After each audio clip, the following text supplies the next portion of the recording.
YouTube శ్రోతలకు దీపావళి శుభాకాంక్షలు తెలియపరుస్తూ అభినందనలతో పాటు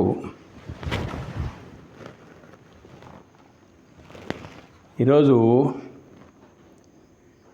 ఉత్సవాలు ప్రశ్నార్థకం, మహోత్సవాలు ప్రశ్నార్థకం, బ్రహ్మోత్సవాలు ప్రశ్నార్థకం వింటున్నాం.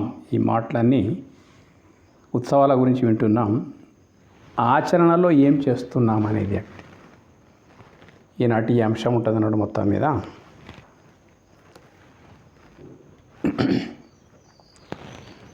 చూడండి,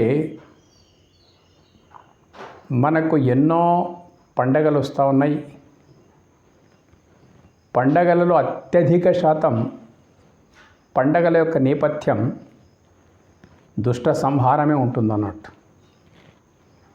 మిగతా కొన్ని ప్రకృతికి సంబంధించినటువంటివి ఉంటాయి. ఈ రకంగా ఎక్కువ మట్టుకు పండుగలన్నీ దుష్ట సంహార నేపథ్యం, అంటే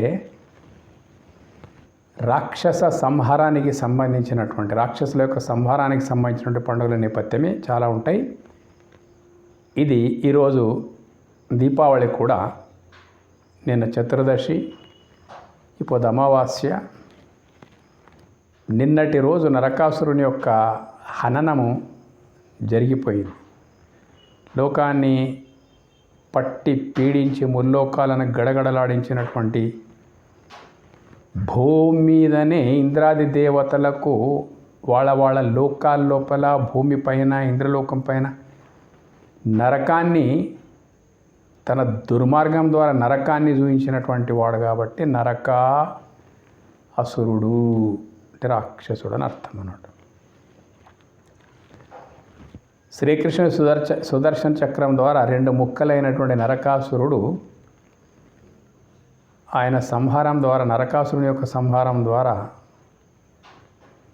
దారుణ గాఢ అంధకారం లాంటి బాధలు తొలగిపోయి పరమసుఖం లభించిన శుభ సందర్భం లోపల ఈ టపాసులు కాల్చడము, ఆ తర్వాత దీపాలు వెలిగించడం అనేటువంటి దీపావళి యొక్క ప్రత్యేకత. అమ్మవారిని లక్ష్మీ రూపం లోపల పూజించడం, ఆమె యొక్క 9 రూపాల లోపల లక్ష్మి కూడా ఒక రూపం కాబట్టి సకల ఐశ్వర్యాలకు ప్రతీక అయినటువంటి లక్ష్మీదేవిని కూడా అందరూ వ్యాపారస్తులు ప్రత్యేకించి పూజిస్తూ ఉంటారు. ఈ రకంగా ఈ దేశం లోపల గతం కన్నా అత్యధికంగా ప్రస్తుతం ఉత్సవాలు, మహోత్సవాలు, బ్రహ్మోత్సవాలు చాలా జరుగుతూ ఉన్నాయి. గ్రామాన కొత్త ఆలయాలు వెలవడము, వాటి యొక్క వార్షికోత్సవాలు, వాటి యొక్క స్థాపన మహోత్సవాలు, ఇటువంటివన్నీ చాలా జరుగుతూ ఉన్నాయి అన్నట్టు. శాబ్దికంగా వీటి కనీసం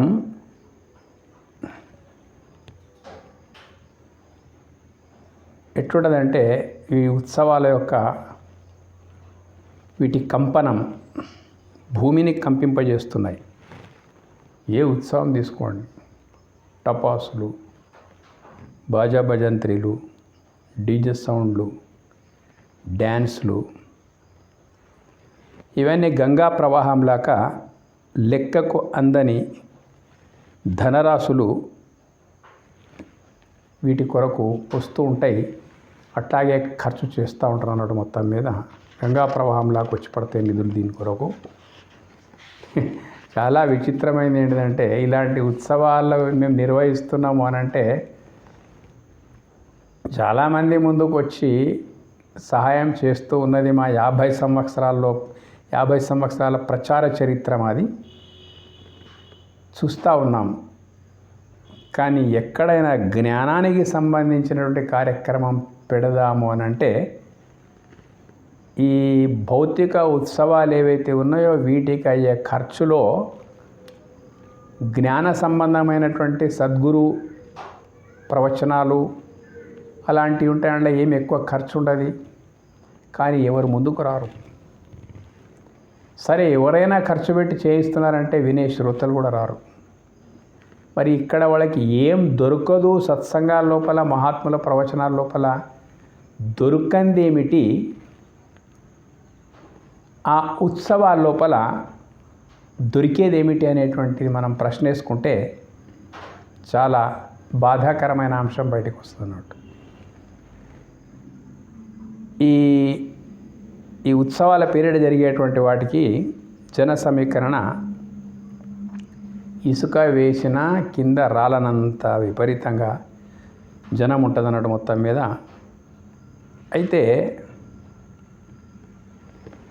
జనానికి స్థలం మార్చిన సంతోషం, తర్వాత ఉత్సవాల్లో తనవారు మనవారు కొత్తవార కలయికలు, ఒకరితో ఒకరు క్షేమ సమాచారాలు, సాంసారిక ముచ్చట్లు జరుగుతూ ఉంటాయి. ఈలోపే తిరుగు ప్రయాణం హడావిడి ఉంటుందన్నట్టు.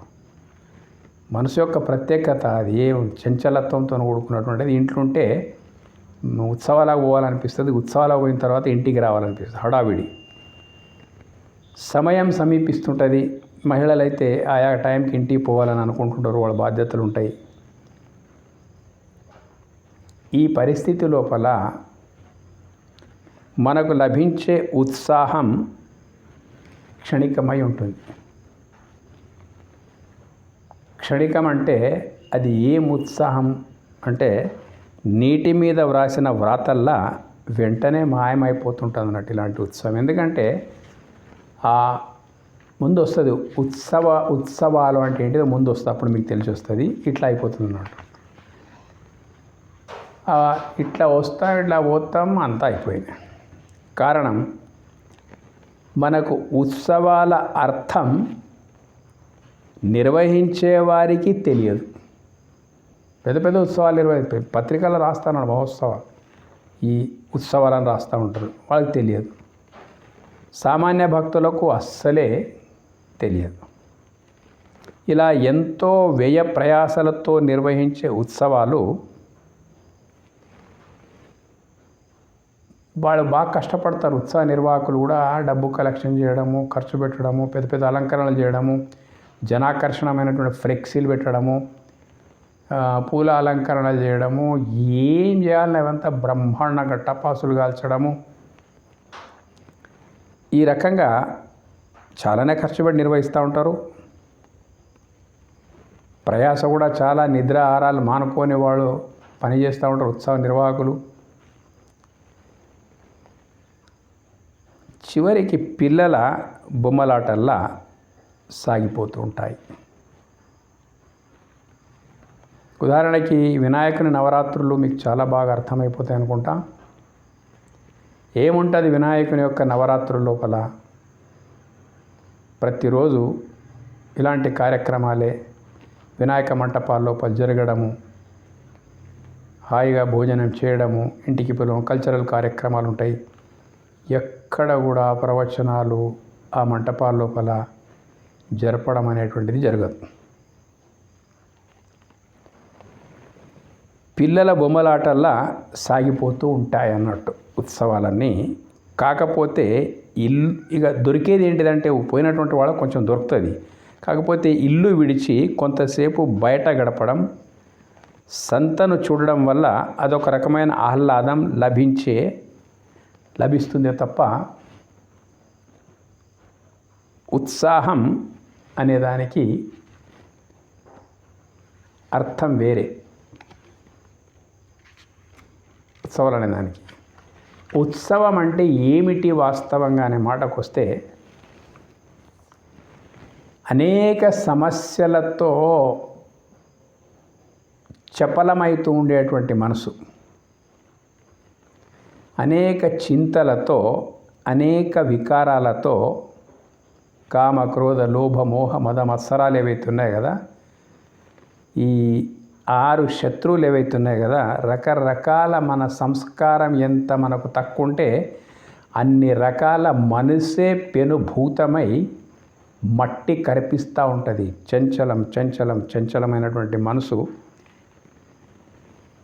ఈ మనసు యొక్క చంచలత్వం తొలగించి ఉత్సాహం నింపే కార్యం ఉత్సవంగా పిలువబడుతుంది. ఇది శాస్త్రీయమైనటువంటి అర్థం అన్నట్టు. అనేక రకాల బాధలతో కూడుకున్నటువంటి మనసు ఉపశమనం కలగాలంటే ఏ రకంగా ఉపశమనం కలుగుతాయనేది మనం ఆలోచించాలన్నట్టు. మనసు ఎందుకు కాకవికలమవుతుంది? ఏం చేస్తే ఆ చంచలత్వం తొలగి ప్రశాంతత మనసుకు లభిస్తుంది అంటే మనసు ఉత్సాహభరితంగా ఉండాలి. మనసు లోపల ఉత్సాహం అనేది నిండాలి. ఆ ఉత్సాహం మనసు లోపల నిండి మనసుకు ఉండేటువంటి చంచలత్వము తొలగిపోవడానికి అవసరమైనటువంటి కార్యక్రమాలు ఏమి ఉంటాయో ఉత్సాహం నింపేటువంటి కార్యం ఉత్సవంగా పిలువబడుతుంది. ఉత్పత్తి అర్థం దీనికి. ఉత్సవాలు అంటే మనసు ఉత్సాహభరితం కావాలి, వాటి పేరు ఉత్సవాలు. మనం జరుపుకుంటున్న ఉత్సవాల్లో అలాంటిది గోచరించదు. ఇంకా ఆ ఉత్సవాలు వచ్చిన తర్వాత మన సరిగా ఉండేటువంటి వాళ్ళు, మన బంధువాదులు, వీళ్ళు ఉంటారు కదా, బాగా అభివృద్ధి చెందిన వాళ్ళు ఉంటారు. కొందరు అభివృద్ధి చెందకుండా ఉన్న స్థానం లోపలనే ఉంటారు. వాళ్లకు కొన్ని అలంకరణలు అవి అంత మాత్రమే ఉంటాయి. నిన్న మొన్నటి వరకు ఏమీ లేనటువంటి వాళ్ళు బాగా పెరిగిపోవడము, మిగతా వాళ్ళు ఎంత ప్రయత్నించినా పెరగకుండా ఉండడము, వాళ్ళ ఆభరణాలు, వాళ్ళ వస్త్రాలు, బంగారము, వాళ్ళ వాహనాలు, ఇట్లా వాళ్ళ ఆర్భాటం చూసి ఆ ఉత్సవాల లోపల కొందరికి మనోవేదన కూడా కలగడానికి అవకాశం ఉంది. ఈ రకంగా మనసు అనేటువంటిది గందరగోళ పరిస్థితిలో ఉంటుంది కాబట్టి అవి తొలగిపోవాలి. మనం జరుపుకుంటున్నటువంటి ఉత్సవాల్లో అలాంటిది ఏమీ గోచరించదు. అలాంటి వాతావరణాన్ని సృష్టించడంలో నిర్వాహకులు శ్రద్ధ వహించరు. ఇది నేను అనుభవపూర్వకంగా చెప్తున్నా. ఎంతెంతో డబ్బు ఖర్చు పెట్టి ఆలయాల లోపల అక్కడక్కడ ఉత్సవాలు జరుపుతూ ఉంటే మేము వాళ్ళకి ప్రాధేయపడతాం, నాయన బాగుంది మీది, కానీ కనీసం మాకు ఏ డబ్బు ఇవ్వాల్సిన అవసరం లేదు, మా జ్ఞానాన్ని మేము పంచిపెట్టాలని అభిలాష ఉంది. అక్కడ ఒక అరగంట మాట్లాడా, ఇదేవాడు వింటాడు సార్, ఏమి వింటారు నాయన, డీజే డ్యాన్సులు వింటారు, ముఖం పట్టి అనేస్తారు మాకు మొత్తం మీద. ఇదేవారు వింటారు సార్, మొత్తం మీద మీ ప్రవచనాలు వచ్చిన వింటారంటే ఋషి సంస్కృతిని కాల రాసినట్టు కాకపోతే ఏంటిది? ఇది మహారుషులు డీజే డ్యాన్సులు చేసినారే మన మొత్తం మీద. మహారుషులు ప్రపంచానికి జ్ఞానాన్ని అందించారు. ఆ జ్ఞాన పరంపరనే సనాతన భారతీయ సంస్కృతి. ఏ సమాజానికి జ్ఞానము నుంచి ఏ సమాజం దూరం అయిపోతుందో ఆ సమాజం నాశనం తప్పదు నాయన. కాబట్టి మీరు ఏం చేసుకుంటారో చేసుకోండి. సనాతన ధర్మ మూలాల లోపలికి వెళ్ళిపోవడం అంటే ఋషులను అనుసరించడము. ఏంటిది జ్ఞానం అంటే పిల్లల ఆట కాదు. ఉత్సాహం అంటే ఎంత గొప్పది, జ్ఞానం లోపల ఎంత శక్తి ఉంటుంది. అర్జునుడు అనేక రకాల శక్తిని సమకూర్చుకొని తన విద్యుక్త ధర్మ నిర్వహణ కొరకు యుద్ధరంగం లోపల తెంచి, కృష్ణ ఎవరితో నేను కొట్లాడాలో, ఎవరిని యుద్ధం లోపల జయించాలో అలాంటి వాళ్ళ ముందు నా రథాన్ని ఉండబోయి నిలబడటం అని ఎంతో భావావేశంతో మాట్లాడిన తర్వాత, సరే అని అక్కడ పోయి నిలబెట్టిన తర్వాత ఉత్సాహం అనేటువంటిది చచ్చిపోయింది ఎవరి లోపల. యుద్ధం చేయాలనే ఉత్సాహంతో ఎప్పుడైతే ముంగటికి వస్తాడో, తీరా ఆ సన్నివేశం, ఆ పరిస్థితులు చూసిన తర్వాత యుద్ధం చేసి విజయం సాధించాలన్న ఉత్సాహం మనసు లోపల ఏతుండనో అది 0 స్టేజ్కి వస్తుంది అన్నట్టు.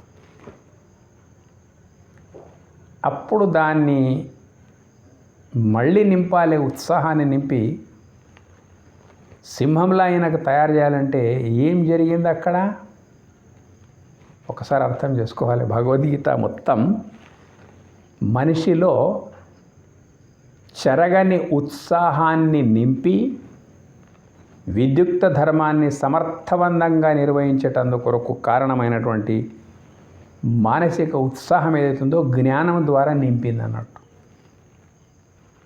ఇట్లాగే చరిత్ర లోపల మొత్తం శ్రీరాముని లోపల కూడా వశిష్ఠుల వారు నింపినటువంటి జ్ఞానం యొక్క ఉత్సాహం ఏదైతుందో, హనుమంతుని లోపల శ్రీరాముడు నింపిన ఉత్సాహం ఏదైతుందో, కుమారస్వామి లోపల శివుడు నింపిన ఉత్సాహం ఏదైతుందో, ఇది ఉత్సాహం అంటే.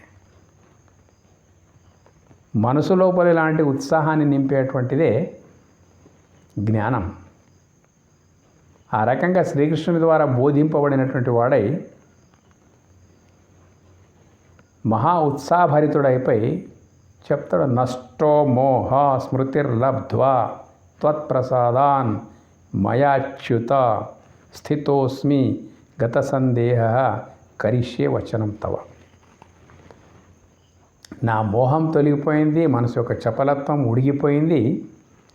నాకు మహాజ్ఞానం నీ ద్వారా దొరకడం వల్ల యుద్ధంలో విజయం సాధించాలనే ఉత్సాహం నా లోపల తొణికిసలాడుతూ ఉంది. స్మృతిర్లబ్ధ త్వత్ప్రసాదాన్, మీరిచ్చినటువంటి జ్ఞానము వల్ల మనసు అమితమైన ప్రసన్నత నొందింది. అంటే నాలో ఉత్సాహం అనేటువంటిది బాగా నిండిపోయింది, పొంగి పొర్లుతూ ఉంది. స్థితోస్మి గత సందేహం, ఇంకా నాకు ఎలాంటి సందేహాలే లేవు. ఇహానికి సంబంధించిన లేవు, పరానికి సంబంధించిన అన్ని పటాపంచలం అయిపోయినాయి. కరిష్యే వచనం తవ, ఇప్పుడు నువ్వు ఏం చెప్పేది నేను చేస్తాను అన్నట్టు. నిరుత్సాహపడ్డటువంటి అర్జునునికి ఆ ఉత్సాహము జ్ఞానం ద్వారా నింపడం వల్లనే మహాభారత యుద్ధం జరిగిందన్నట్టు. ఇది నిజమైనటువంటి ఉత్సాహం అనేటువంటిది ఆధ్యాత్మిక సంబంధమైంది, వాస్తవంగా ఉంటుంది అన్నట్టు. మొత్తం మీద అంటే ఎక్కడ పోయినా కానీ చూస్తూ ఉంటాము, ఎక్కడైనా పిలిచిన తర్వాత అవకాశం ఇస్తారు. మాకు ఇచ్చిన తర్వాత ఎప్పుడెప్పుడు వాళ్ళ కల్చరల్ యాక్టివిటీస్, డ్యాన్సులు ఉంటాయి, డ్రామాలు ఉంటాయి, వగైరా వగైరా అన్నీ ఉంటాయి అన్నట్టు. మొత్తం దుంకడలు ఉంటాయి, మంచి మంచి కార్యక్రమాల లోపల జ్ఞానానికి ఈ రకంగా బండి తూడ్చి బట్టావాల పడేసినట్ల ప్రవర్తిస్తుంది భారతీయ సమాజం. ఘోరమైనటువంటి మనస్తాపం కలిగించేటువంటి విషయం అన్నట్టు. శ్రద్ధ వహించరు వీళ్ళు. అటువంటి జ్ఞానము ద్వారా ఉత్సాహం నింపేటువంటి జోలికి వీళ్ళు పోరు. ఇక్కడే కాదు, పెద్ద పెద్ద శ్రీశైలం లాంటి క్షేత్రాల లోపల జరిగేటువంటి ముందు వస్తుంది బ్రహ్మోత్సవాల లోపల కూడా, తిరుపతి లోపల జరిగేటువంటి బ్రహ్మోత్సవాల లోపల కూడా అలంకరణలు, ఆర్భాటాలు, అట్టహాసాలు తప్ప వాస్తవంగా శ్రీకృష్ణుడు అనేటువంటి వాడు, శ్రీనివాసుని కంటే మొదటి జన్మ లోపల ఉండేటువంటి శ్రీకృష్ణుడు అవతారం ప్రపంచానికి ఏ మాటల ద్వారా ఉత్సాహం నింపింది అనేటువంటి విషయం గురించి ఎవరు ఆలోచించరు, శ్రద్ధ వహించరు. బాగా కష్టపడతారు, డబ్బులు ఖర్చు పెడతారు. అయితే అక్కడ మనిషికి చెరగని ఉత్సాహాన్ని నింపేటువంటి ఆత్మజ్ఞాన విషయం శూన్యం. ఎవ్వరు కూడా దాన్ని పట్టించుకోరు. ఈ ఉత్సవాలు అయిపోయాయి. మహోత్సవాలు కొన్ని రోజుల పాటు టైం బాండ్ పెట్టుకొని 3, 2, 5, 6, 7 రోజుల వరకు మహోత్సవాలు జరుగుతూ ఉంటాయి. అన్ని పేపర్లో మనం చదువుతూ ఉంటాం, కరపత్రికలు ఉంటాయి. కార్యక్రమాలు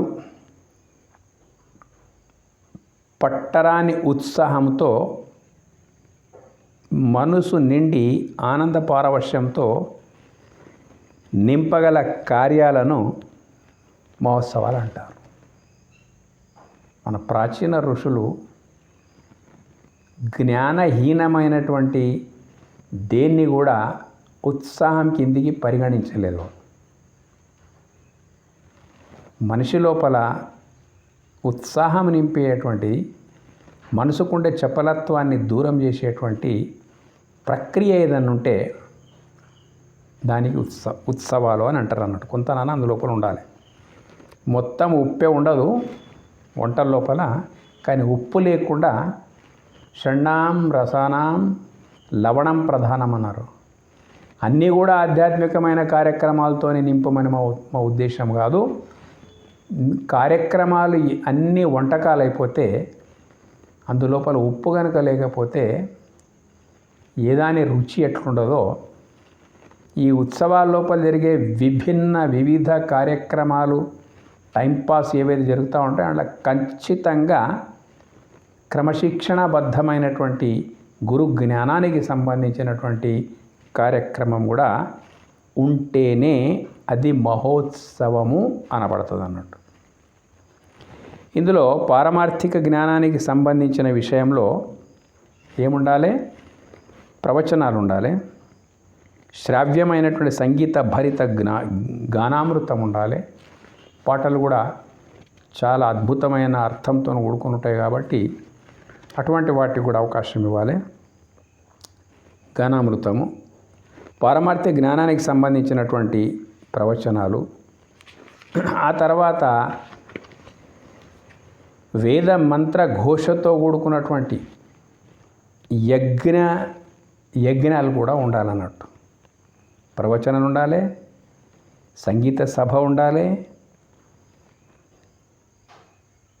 వేద మంత్రోచ్చాటనంతో పాటు కూడినటువంటి యజ్ఞం కూడా ఉండాలి. నిశ్శబ్దంగా క్రమశిక్షణతో సాగించే కార్యక్రమాలను మహోత్సవాలు అంటారు అన్నట్టు. మొత్తం యజ్ఞ దాన తపఃకర్మ అని చెప్పేసిండు. మనిషికి పవిత్రతను చేకూర్చేటువంటి ఏది చేసి అది యజ్ఞమే అనుకుంటే లాభం లేదు. యజ్ఞానికి ఒక శాస్త్రీయమైనటువంటి అర్థం ఉన్నది. సహ యజ్ఞ ప్రజా సృష్ట్వా పురోవాచ ప్రజాపతి అని. యజ్ఞములతో కూడా నేను ప్రజలను సృష్టించిన అని చెప్పేసాను అన్నట్టు. యజ్ఞం అంటే మామూలు ఇది కాదు. జీవితం లోపల నీకు ఎదురయ్యే విఘ్నాలను విధ్వంసం చేసేటువంటి మహత్కార్యమే యజ్ఞం అన్నట్టు. అందులోపల పాల్గొంటే చాలు, ఆ హోమధూమం సోక్తే చాలు, ఆ వేదమంత్ర ఘోష అనేటువంటిది మనము ఏకాగ్ర చిత్తంతో ధ్యాన మగ్నులమై వింటే చాలు, జీవితం లోపల మనకుండే విఘ్నాలన్నీ తొలగిపోవడానికి అవకాశం. వీటన్నిటికీ చాలా క్రమశిక్షణతోనూ చేయవలసి వస్తుంది. అటువంటి క్రమశిక్షణతో సాగించే కార్యాలు ఏవైతున్నాయి కదా, మహోత్సవాలు అంటారు. ఇక బ్రహ్మోత్సవాలు చాలా గొప్ప అర్థం ఉన్నది. బ్రహ్మోత్సవాలు అంటే బ్రహ్మ అంటే ఏంటిది? పరమాత్ముడు అని అర్థం. బ్రహ్మోత్సవాలు కేవలం అంటారు టన్నుల కొద్దీ, ఇప్పుడు ముంగట వస్తుంది అంత మొత్తం మీద. బ్రహ్మోత్సవాలంటే పరబ్రహ్మ జ్ఞానము హృదయములో నింపగలగాలి. ఆ బ్రహ్మ అంటే పరమాత్ముడు. ఎందుకు పేరు వచ్చింది? పెద్ద పెద్ద పెద్ద పెద్ద చాలా పెద్దోడు.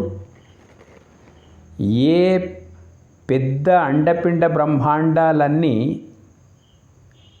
ఎందులో అంశమాత్రమై ఉన్నాయో అదే పరబ్రహ్మం, అదే బ్రహ్మతత్వం.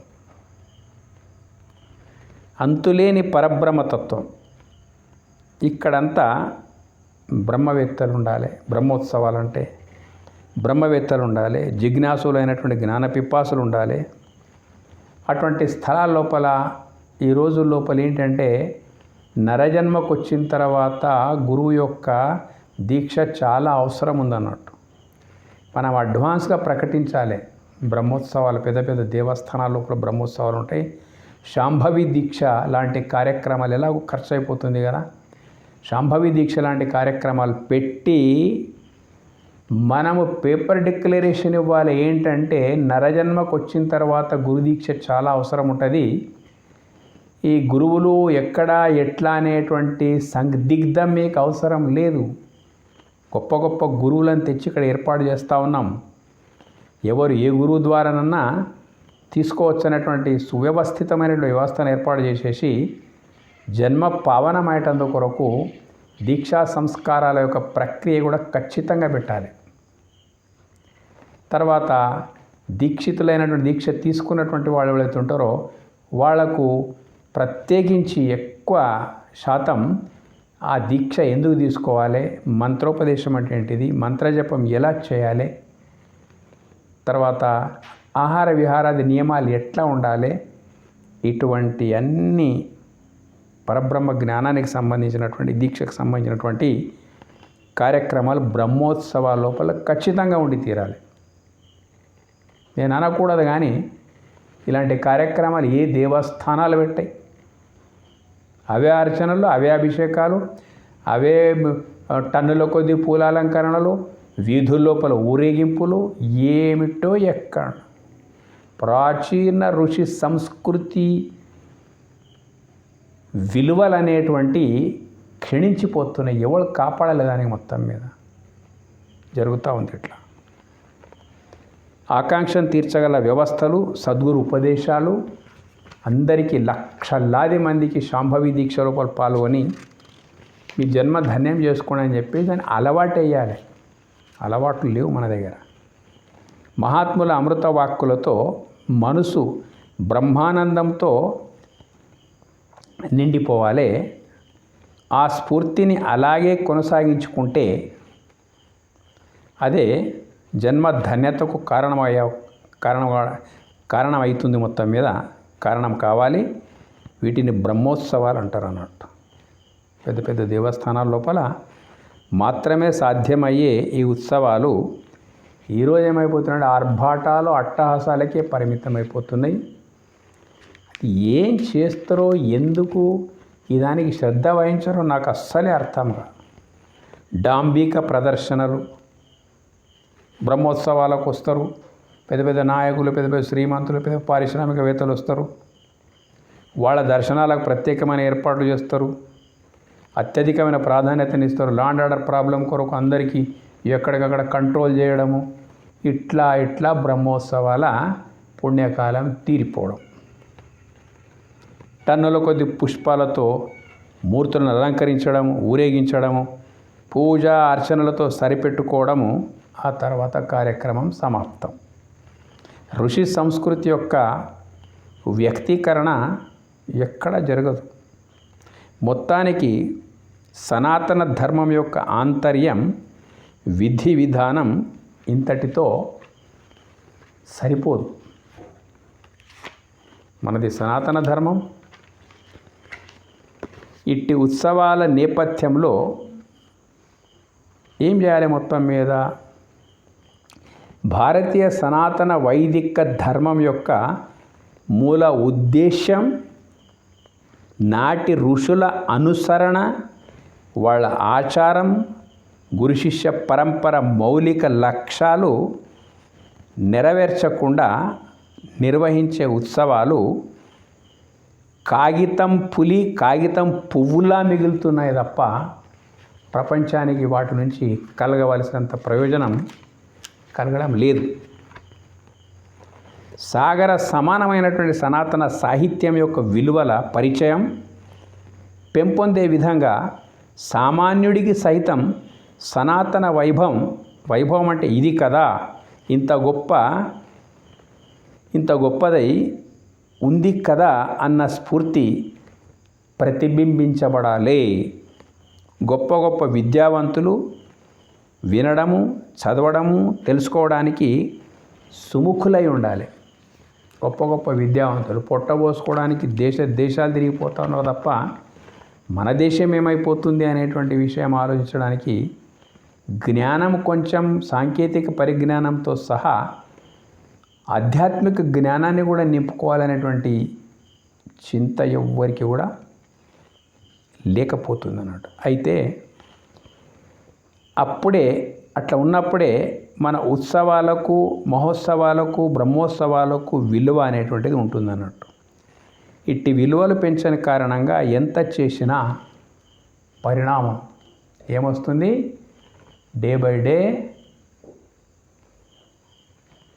హిందువుల యొక్క సంఖ్య తగ్గిపోతూ ఉంది. హిందువుల యొక్క ఆచారాలు దెబ్బతింటా ఉన్నాయి. లాంఛనాలు పరిసమాప్తమైపోతున్నాయి. చేతికి గాజులు లేవు. మహిళలకు నొసట బొట్టు లేదు. నా వారు కానీ పరాయి వారు కానీ అందరి పరిస్థితి ఇంతే ఉందన్నట్టు. పెడితే కుర్రగింద సన్నని బొట్టు. మన సాంప్రదాయిక విలువలన్నీ క్షీణించిపోతున్నాయి అన్నట్టు. మొత్తం మీద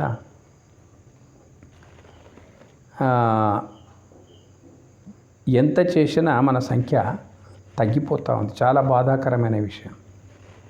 సనాతన ధర్మం లోపల ఋషులు ప్రసాదించినటువంటి జ్ఞానం ఏదైతుందో, వేదం మనకు అందించినటువంటి జ్ఞానం ఏదైతుందో, ఉపనిషత్తులు మనకు అందించినటువంటి జ్ఞానము, దర్శన శాస్త్రాలు మనకు అందించిన జ్ఞానము, పెద్ద పెద్ద మహాపురుషులు, అనేక రకాల గీతలు, ఈ ఎన్నో ఉన్నాయి మనకు రచనలు. సత్యార్థ ప్రకాశం అని ఇటీవల ఋషి దయానందులు రాసినటువంటి ఎన్నో గ్రంథాలు, ఇటువంటి సాగర సమానమైనటువంటి గ్రంథాలు మన దగ్గర ఉన్నాయి. ముందు వాళ్ళకు ఒకే పుస్తకం ఉంది. ఒకే పుస్తకంతో ఏమైపోతుంది చెప్పండి మీరు? మనం ఇప్పుడు ఒక డాక్టరేట్ చదవాలనుకుంటే ఒక పిహెచ్డి పోవాలి, ఎంఎస్సి పోవాలి, అత్యున్నతమైనటువంటి పీజీ లెవెల్కి వెళ్ళిపోవాలంటే ఒక పుస్తకంతో వెళ్ళిపోతాడా? అన్నీ ఇందులోపల ఉన్నాయంటే సరిపోతుందా? సరిపోదు. విభిన్నమైన రీతుల లోపల అన్ని రకాల అన్ని కోణాల నుంచి ఆలోచించదగినటువంటి విద్వత్త అనేటువంటిది ఉంటుంది అన్నట్టు. మనకు దాన్ని ఏం కొరత లేదు. ఎవరు వచ్చినా ఎట్లొచ్చినా అందరినీ సమాధానపరిచే సత్తా ఉంది మనకు.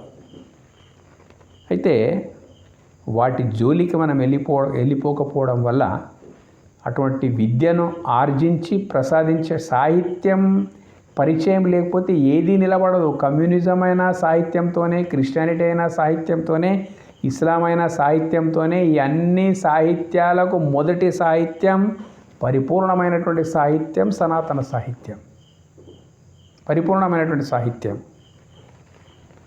దాని దిక్కు మన దృష్టి లేదు. ఎంత బాధాకరమైన విషయం.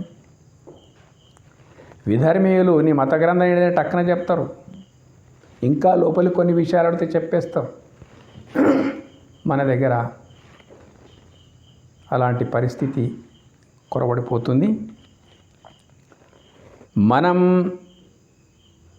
ఏం చేస్తున్నామనేది మనకే అర్థం కానప్పుడు, ఎన్నో ఉత్సవాల పేరిట ఏమేమో చేస్తూ ఉన్నాం, మనకే అర్థం కానప్పుడు, వాటి ఫలితం అనుభవం లోపలికి రానప్పుడు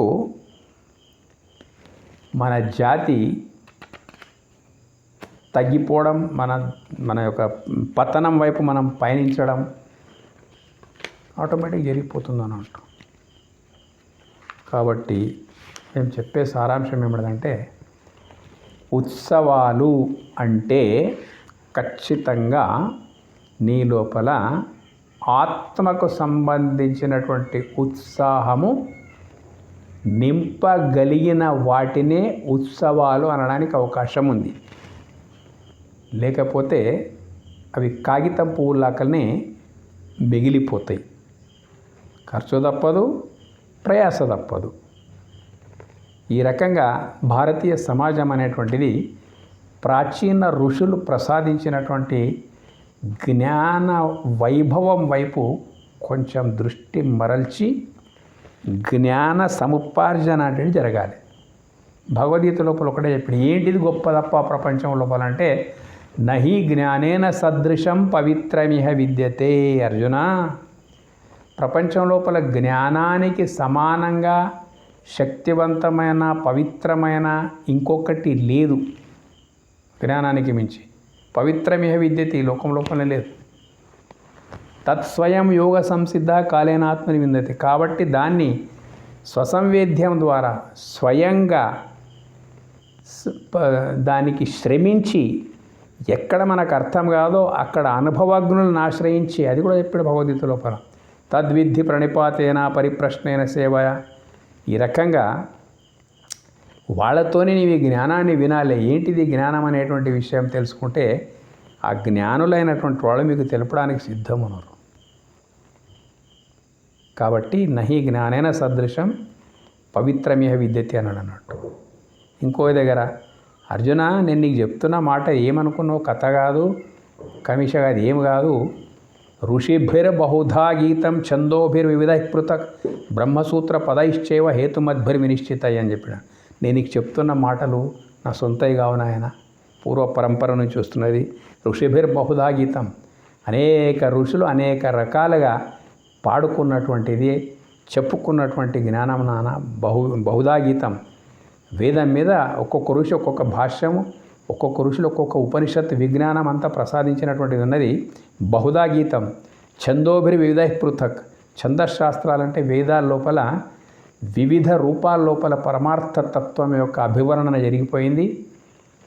నీకు పరమాత్మ అనుభవం అనేటువంటిది ప్రత్యక్షంగా చూపించేటువంటిది ఛందోభిర్ వివిధ. బ్రహ్మసూత్ర పదైశ్చైవ అర్జున, నేను నీకు చెప్తున్నటువంటి జ్ఞానము బ్రహ్మసూత్రాలకు సంబంధించినటువంటిది. ఏంటిది బ్రహ్మసూత్రాలు? ఇదిగో బ్రహ్మము అనేటువంటి సూత్రీకరించి నీకు ప్రత్యక్ష అనుభవం లోపల తీసుకురాగలిగిన బ్రహ్మమును, పరబ్రహ్మమును నీ ప్రత్యక్ష అనుభవం లోపల తీసుకురాగలిగినటువంటి సూత్రాల పేరే బ్రహ్మసూత్రాలు అన్నట్టు. అట్లాంటివి ఉన్నాయి. హేతుమద్భర్ వినిశ్చిత.